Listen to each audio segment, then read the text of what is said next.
গাইবি হামলা হবে, গাইবি অগ্নিসংযোগ হবে।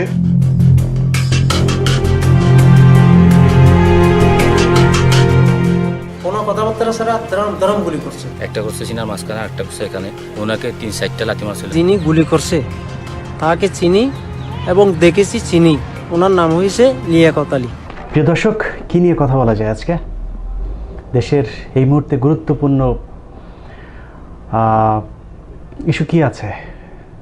ওই যে টেকনাফে একজন অবসরপ্রাপ্ত মেজর জনাব সিনহা মোহাম্মদ রাশেদ খান খুন হয়েছেন, সেটা নিয়ে কথা বলা যায় না? একজন মাত্র মেজর, একজন মেজরকে নিয়ে কথা বলার কি আছে? 57 অফিসার খুন হয়েছে, তাতেই বা আমাদের কি হয়েছে? আবরারকে পিটিয়ে অমিত শাহরা খুন করেছেন, তাতেই কি বিচার হয়েছে? বিচার চলছে বলবেন তো? কিসের বিচার? বইয়ের থেকে তাদেরকে বহিষ্কার করা হয়েছে, জেলখানায় বসে আবার পরীক্ষাও দিচ্ছেন। বহিষ্কার হলে কি পরীক্ষা দেওয়া যায়? ওসি প্রদীপের বিরুদ্ধে গ্রেফতারি পরোয়ানা জারি হয়েছে, হয়তো জেলেও যাবেন, কিন্তু বিচার কি হবে? এর মধ্যে আমাদের নজিরবিহীন নজর আলী জনাব বেনজির সাহেব ভারতীয় হাই কমিশনারের সাথে সাক্ষাৎ করেছেন। কেন করেছেন সেটা জানেন? সেটা জানতে ওসি প্রদীপকে নিয়ে করা আমার একটি ছোট্ট অনুসন্ধান দেখুন, তাহলে সব প্রশ্নের উত্তর মিলবে। সাথে আছি আমি ইলিয়াস হোসাইন। প্রদীপ কুমার দাস বাংলাদেশ পুলিশের সাব ইন্সপেক্টর হিসেবে যোগদান করেন বিগত বিএনপি জামায়াত জোট সরকারের আমলে যথারীতি দুর্নীতির মাধ্যমে। জানা যায় চট্টগ্রাম মহসিন কলেজ হতে স্নাতক সম্পন্ন করেন প্রদীপ কুমার দাস। অত্যন্ত চতুর এই পুলিশ কর্মকর্তা বিএনপি সরকারের আমলে তিনি চট্টগ্রাম মেট্রোপলিটন পুলিশের ডিবিতে দায়িত্ব পালন করেন। এছাড়াও চকরিয়া থানার উপপরিদর্শক হিসেবে কাজ করেন প্রদীপ কুমার দাস। কক্সবাজারের উখিয়া থানায় ওসি হিসাবে যোগদানের পর থেকে চট্টগ্রাম মেট্রোপলিটনের পতেঙ্গা থানা, পাঁচলাইশ থানার ভারপ্রাপ্ত কর্মকর্তার দায়িত্ব পালন ছাড়াও কিছুদিনের জন্য তিনি চট্টগ্রাম বিমানবন্দরের ওসি ইমিগ্রেশন হিসেবে দায়িত্ব পালন করেন। পরবর্তীতে বিএনপি সরকারের পতন হলেও উত্থান হয়েছে প্রদীপের। বিএনপির সময়ে ঘাপটি মেরে থাকলেও কট্টর চরমপন্থী হিন্দু ও তীব্র মুসলিম বিদ্বেষী এই পুলিশ কর্মকর্তার আসল রূপ প্রকাশ পেতে থাকে 2008 সালে আওয়ামী লীগ সরকার ক্ষমতায় আসবার পর থেকে। একসময় নিজেকে বিএনপিপন্থী পরিচয় দেওয়া প্রদীপ রাতারাতি রং বদলে হয়ে যান আওয়ামীপন্থী পুলিশ। নিজেকে প্রমাণ করবার যুদ্ধে তিনি শুরু করেন একের পর এক বিএনপি জামাতের নেতাকর্মী হত্যার মিশন। প্রদীপ ভারতের পাঁচআটা সরকার আওয়ামী লীগের নজরে আসেন প্রথমবার বুট পরিহিত অবস্থায় চট্টগ্রামের একটি মসজিদে প্রবেশ করে সেজদারত একজন মুসল্লির পিঠে অস্ত্র ঠেকিয়ে গুলি করার মধ্য দিয়ে। এরপরও বেশ কয়েকবার মসজিদের মুসল্লিদের পিটিয়ে সংবাদের শিরোনাম হয়েছেন প্রদীপ কুমার দাস। 2013 সালে মিছিলের মধ্যে ঢুকে বিএনপির এক কর্মীর মাথায় পিস্তল ঠেকিয়ে হত্যার ভিডিও হতভম্ব করে দেয় চট্টগ্রাম সহ গোটা দেশের মানুষকে। তবে তার এসব কর্মকাণ্ড অবশ্য আওয়ামী লীগের চোখে মধুর স্মৃতি, কারণ আওয়ামী লীগকে ক্ষমতায় রাখতে যে পুলিশ যত বেশি বিএনপি জামায়াতের প্রতি মারমুখী, তার কদর ততই বেশি।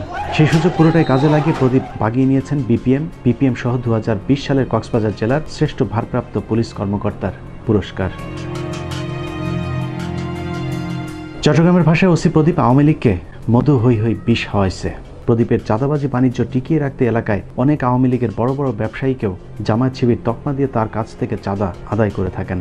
কোনো কোনো ক্ষেত্রে ক্রসফায়ারও দেওয়া হয়েছে আওয়ামী লীগ সমর্থিত মানুষকেও। কক্সবাজার টেকনাফ এলাকায় যা খুবই সুবিধাজনক একটি হাতিয়ার।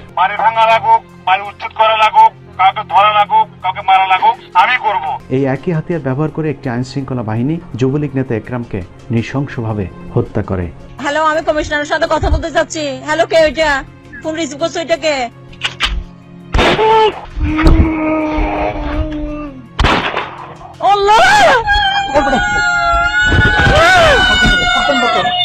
এভাবেই একের পর এক অপরাধ জগতের সাথে নিজেকে জড়িয়ে পুরো টেকনাফকে একটি মৃত্যুপুরী হিসাবে গড়ে তোলেন প্রদীপ কুমার দাস। প্রদীপের মাদক ব্যবসায় যে যখন বাধা দিয়েছে তাকেই তখন মাদক ও অস্ত্র মামলায় ফাঁসি দিয়ে ক্রসফায়ার দেওয়া হয়েছে। কখনো বাংলাদেশের নাগরিকের রোহিঙ্গা ডাকাত বলে চালিয়ে দেওয়ার ঘটনাও ঘটেছে টেকনাফে, যে কারণে প্রদীপের বিরুদ্ধে কথা বলা এখন এলাকায় সবচাইতে বিপজ্জনক একটি বিষয় হয়ে দাঁড়িয়েছে। আমরা মাইকের মধ্যে বলতে পারতেছি না, কারণ মাইকের মধ্যে অনেকে আমার কথাগুলো রেকর্ড করবে। এ কারণে কি বিচার হবে ওটা সময়কালে দেখা যাবে। কদিন আগে একই ভাগ্যবরণ করতে হয়েছে ফরিদুল মোস্তফা নামের একজন সাংবাদিককেও। তার অপরাধ ছিল মাদকের বিরুদ্ধে সংবাদ প্রচার করা। চাঁদাবাজি মামলার আসামি ফরিদুল মোস্তফাকে আমরা গ্রেফতার করি। গ্রেফতার করার পরে তাকে আমরা ব্যাপক জিজ্ঞাসাবাদ করি। এক পর্যায়ে সে আমাদের কাছে স্বীকার করে যে তার বাড়িতে অস্ত্র, ইয়াবা এবং মদ রয়েছে। এসব গদবাধা মুখস্থ কিছু বক্তব্য দিয়ে টেকনাফবাসীকে দীর্ঘদিন ধরে জিম্মি করে রেখেছেন ওসি প্রদীপ কুমার দাস। 15 মিনিটসের অনুসন্ধানে উল্লেখযোগ্য কয়েকটি ঘটনার মধ্যে রিলার জনৈক সুদূরের ছেলে শাহিনকে পবিত্র জুমার নামাজে সেজদায় থাকা অবস্থায় তুলে নিয়ে নির্মমভাবে হত্যা করা, ওয়াইকংয়ের আনোয়ার নামে এক ব্যক্তিকে ধরে নিয়ে হত্যার পর সেই ঘটনায় মামলা করতে গেলে নিহত আনোয়ারের স্ত্রী এবং তার বোনকে কক্সবাজার আদালত চত্বর থেকে তুলে নিয়ে যায় প্রদীপের সন্ত্রাসী বাহিনী। টানা 5 দিন গণধর্ষণের পর তাদের খোঁজ পাওয়া যায়। দুবাই ফেরত এক যুবক ওসির বিরুদ্ধে ফেসবুকে স্ট্যাটাস দেওয়ায় তাকে ধরে নিয়ে 22 লাখ টাকা চাঁদা দাবি করা হয়, কিন্তু পরিবারটি টাকা দিতে না পারায় সেদিন রাতেই সেই যুবককে খুন করে প্রদীপ। এলাকায় সাদা মনের মানুষ হিসেবে পরিচিত শাপলাপুরের হাবিবুল্লাহ নামক এক ব্যক্তিকে একটি এনজিওর সাথে চুক্তি করে হত্যা করে প্রদীপের সন্ত্রাসী বাহিনী। অথচ নিহত হাবিব বৃক্ষপ্রেমিক হিসেবে চ্যানেল আই পুরস্কারপ্রাপ্ত একজন মানুষ। এই হত্যাকাণ্ডে প্রদীপ সৈয়দ হোসেন নামে এমন একজনকে আসামি করেন যিনি ওই ঘটনার 6 মাস আগে থেকেই জেলখানায় বন্দী ছিলেন। ওয়াইকং ইউনিয়নের একাধিকবার নির্বাচিত ইউপি চেয়ারম্যান মরহুম মুস্তাক আহমেদ চৌধুরীর পরিবারটি সর্বদাই মাদকের বিরুদ্ধে সোচ্চার, যে কারণে গভীর রাতে বাড়িটিতে হামলা করে 30-40 লাখ টাকার স্বর্ণ অলংকার লুট করা হয়। সেই রাতে পরিবারের একমাত্র সন্তান জুনায়েদকেও তুলে নিয়ে যাওয়া হয়। পরবর্তীতে উপজেলা আওয়ামী লীগের সভাপতি জাফর আলম বহু চেষ্টার পর জুনায়েদকে বাঁচালেও লুটকৃত স্বর্ণ অলংকার উদ্ধার করতে পারেনি। মাদকের বিরুদ্ধে কথা বলায় গেল 24 জুন ঝিমংখালীর একজন 70 বছরের অবসরপ্রাপ্ত সরকারি প্রাথমিক বিদ্যালয়ের শিক্ষককে মিথ্যা মাদক মামলায় তুলে নিয়ে জেলখানায় পাঠিয়ে দেওয়া হয়। অথচ যে মাদক মামলায় ওই শিক্ষককে গ্রেফতার দেখানো হয়েছে সেই সময়ে তিনি হজ পালনের উদ্দেশ্যে পবিত্র মক্কা শরীফে অবস্থান করছিলেন। বিজ্ঞ আদালত তার পাসপোর্ট ও ভিসা থেকে জামিন দিলেও এখনও প্রদীপের আতঙ্কে দিন কাটে পরিবারটির। পরের ঘটনার শিকার পশ্চিম লেদা এলাকার মৃত গবি সুলতানের ছেলে মুস্তাক সদাগর নামের এক মুদি দোকানির। মুস্তাককে ক্রসফায়ারের হুমকি দিয়ে মোটা অঙ্কের চাঁদা আদায়ের একদিন পর 1200 পিস ইয়াবা দিয়ে তাকে আদালতে চালান করে দেওয়া হয়। সেনাবাহিনীর প্রতি ওসি প্রদীপের ক্ষোভ দীর্ঘদিনের। হাসান আলী নামে বিজিবির এক সোর্স মাদক পাচারের সাথে ওসি প্রদীপের সম্পৃক্ত থাকার বিষয়টি সেনাবাহিনীর একজন কমান্ডিং অফিসারকে জানালে হাসান আলীকে সেদিন রাতেই তুলে নিয়ে যায় প্রদীপ। ঘটনার 3 দিন পর হাসানের লাশ পাওয়া গেলে পুলিশ জানায় কথিত বন্দুক যুদ্ধে তার মৃত্যু হয়েছে। হত্যাকাণ্ডে পুলিশের বিরুদ্ধে সরাসরি অভিযোগ তুললে হাসানের স্ত্রীর বিরুদ্ধে উল্টো মাদকের মামলা দিয়ে তার বসত বাড়িটিও গুড়িয়ে দেওয়া হয়। পুরো বিষয়টি স্থানীয় বিজিবির ঊর্ধ্বতন কর্মকর্তারা অবগত থাকলেও কিছুই করতে পারেননি। উল্টো প্রদীপ নিজেই দাম্ভিকতার সাথে মানুষের ঘরবাড়ি গায়েবীভাবে ভাঙচুর ও অগ্নিসংযোগের বিষয়টি এলাকায় বলে বেড়ান। ওই সমস্ত বাড়িতে গায়েবী হামলা হবে এবং কোনো কোনো বাড়িতে গায়েবী অগ্নিসংযোগ হবে এবং কোনো কোনো গাড়িতে গায়েবী অগ্নিসংযোগও হতে পারে। হাবিবছড়া ইউনিয়নে জানেন মামুনের বাড়িতে গায়েবী হামলা হয়েছে এবং ওখানে গায়েবী আগুনও ধরেছে। দর্শক, এত কিছুর পরে ওসি প্রদীপকে এসপি, আইজিপি কিংবা প্রধানমন্ত্রী চাইলেও কিছু করতে পারবে না, কারণ তাদের পেছনে আছে বিরাট এক শক্তি।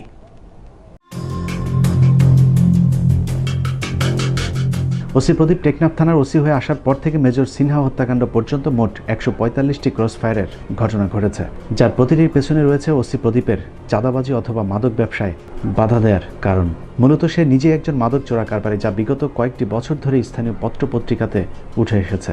তারপরেও তার কিছু হয়নি, কারণ ওসি প্রদীপের পেছনে আছে কক্সবাজার জেলার এসপি এবিএম মাসুম হোসেন, স্বরাষ্ট্র মন্ত্রণালয়ের একজন ঊর্ধ্বতন কর্মকর্তা ধনঞ্জন দাস, এবং তারও পেছনে আছে সরাসরি ভারতীয় হাইকমিশন। এত সব প্রভাবকে কাজে লাগিয়ে প্রদীপ কুমার দাস এখন অঢেল সম্পদের মালিক। 15 মিনিটসের কাছে প্রাপ্ত তথ্যানুযায়ী প্রদীপের কক্সবাজারের 3টি হোটেলের মালিকানা শেয়ার রয়েছে। কক্সবাজার শহরের কলাতলী এলাকায় তার একটি বিলাসবহুল অ্যাপার্টমেন্ট, চট্টগ্রামের পাথরঘাটায় স্ত্রীর নামে লক্ষ্মী ম্যানশন নামে একটি বহুতল ভবন, মুরাদপুরে রয়েছে মুরাদপুর সংলগ্ন অভিজাত এলাকায় 6 কাঠার একটি প্লট। তবে এসবের বাইরেও তার সম্পত্তির একটি বড় অংশ তিনি ভারতে পাচার করেছেন। ভারতের আসামের রাজধানী গুয়াহাটি শহরের পল্টন স্টেশনের পাশে বিলাসবহুল 2টি বাড়িসহ নামে বেনামে তার প্রচুর অর্থ থাকার বিষয়টি টেকনাফে ওপেন সিক্রেট। ভারতে এসব সম্পত্তি ক্রয়ের মাধ্যমে তিনি এরই মধ্যে পেয়েছেন ভারতের নাগরিকত্ব। আমাদের অনুসন্ধানে ওসি প্রদীপের স্ত্রীর বাংলাদেশ এবং ভারতের 2টি পাসপোর্টের সন্ধান মিললেও প্রদীপের ভারতীয় পাসপোর্টটি পাওয়া সম্ভব হয়নি। অবশ্য গোয়েন্দা সংস্থা চাইলে তা খুব সহজেই খুঁজে পাওয়া সম্ভব।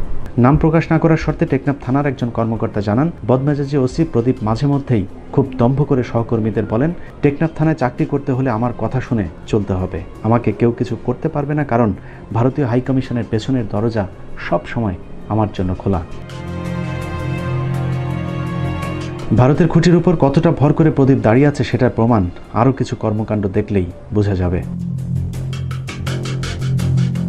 মুসলিম শরিয়া আইন অনুযায়ী 3 তালাকের যে বিধান আছে, ভারতের সম্প্রতি তার বিরুদ্ধে একটি বিল পাশ করা হয়েছে, যদিও বাংলাদেশে সেই বিধানটি এখনও বিদ্যমান। কিন্তু বাংলাদেশের নিয়ম রীতির প্রতি বৃদ্ধাঙ্গুলি দেখিয়ে ওসি প্রদীপ তার থানার দেয়ালে ভারতের সেই বিলটি ঝুলিয়ে দিয়েছেন। এর মাধ্যমে ওসি প্রদীপ রাষ্ট্রদ্রোহিতার অপরাধ সংঘটিত করেছেন। ভারতের সাথে তার গভীর সম্পর্কের বিষয়টি তিনি এর আগেও বেশ কয়েকবার জানান দিয়েছেন। চট্টগ্রাম বিমানবন্দরে কর্মরত থাকা অবস্থায় এলিট পেইন্টের মালিকের কাছে একটি ঘটনায় বিশাল অঙ্কের ঘুষ দাবি করেন। পরবর্তীতে ঘুষ দিতে রাজি না হওয়ায় এলিট পেইন্টের মালিকের বিরুদ্ধে তিনি মিথ্যা একটি মামলা করেন। সেই ঘটনাতেই প্রদীপের আলো থেমে যেতে পারত, কারণ এলিট পেইন্টের মালিক ছিলেন তৎকালীন আইজিপি শহীদুল হকের একজন ঘনিষ্ঠ বন্ধু। পুলিশ মহাপরিচালক শহীদুল হক সে বিষয়টি জানার পর প্রদীপের বিরুদ্ধে একটি চাঁদাবাজির অভিযোগ দায়ের করেন। এরই প্রেক্ষিতে প্রদীপকে ক্লোজ করে তারপর সিলেট পুলিশ লাইন্সে সংযুক্ত করা হয়।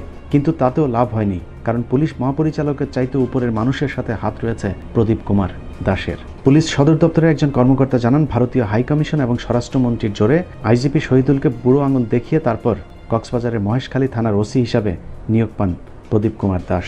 লম্বা সময় মহেশখালী থাকার পর প্রদীপ বাগিয়ে নেন ঘুষখোরদের স্বপ্নের পোস্টিং টেকনাফ থানার ওসির চেয়ারটি।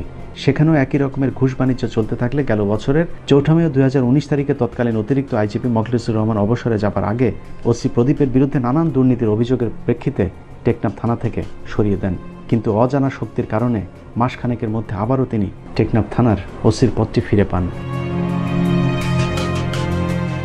এখানেই শেষ নয়, ওসি প্রদীপ যেই থানাতেই গিয়েছেন সেখানেই তার প্রথম কাজ হলো দাড়িওয়ালা বা নামাজি কোনো পুলিশ থাকলে তাকে বদলি করা এবং তার আশপাশে হিন্দু পুলিশ সদস্য এনে একটি সাম্প্রদায়িক বলয় তৈরি করা। তিনি তার রানার কিংবা ড্রাইভার কখনোই মুসলিম কাউকে রাখেন না।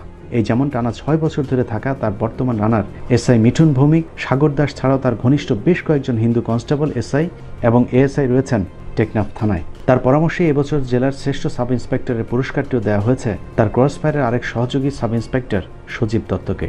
এছাড়াও মাদক নিয়ন্ত্রণের নামে তার খুনের আরেক সহযোগীর নাম দীপক বিশ্বাস।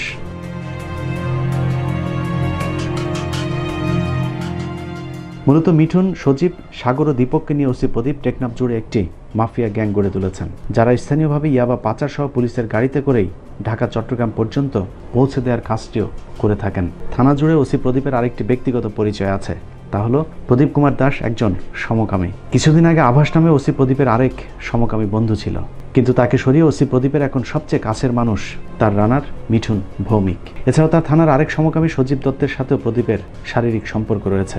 প্রদীপ যে থানাতেই গিয়েছে সেখানেই সমকামীদের একটি স্বর্গরাজ্য তৈরি করেছেন। পতেঙ্গা থানায় থাকাকালীন প্রজাপতি রিসোর্ট নামে একটি রিসোর্টকে সমকামীদের জন্য সেফ হাউস হিসেবে ব্যবহার শুরু করেন ওসি প্রদীপ, যার প্রমাণ এখনও ওই রিসোর্টে গেলে পাওয়া যাবে। তার সমকামিতার সঙ্গে মিঠুন ভৌমিক, সাগর দাস, সজীব দত্তদের নিয়ে বিভিন্ন দেশে ভ্রমণ এবং একান্ত সময় কাটানোর কিছু স্থির চিত্র এখন 15 মিনিটসের হাতে। তবে প্রদীপের স্ত্রী সন্তানও আছে, কিন্তু তার এই বিকৃত যৌনাচারের কারণে একাধিকবার থানার ভেতরেই তার স্ত্রীর সাথে কথা কাটাকাটির ঘটনাও ঘটেছে।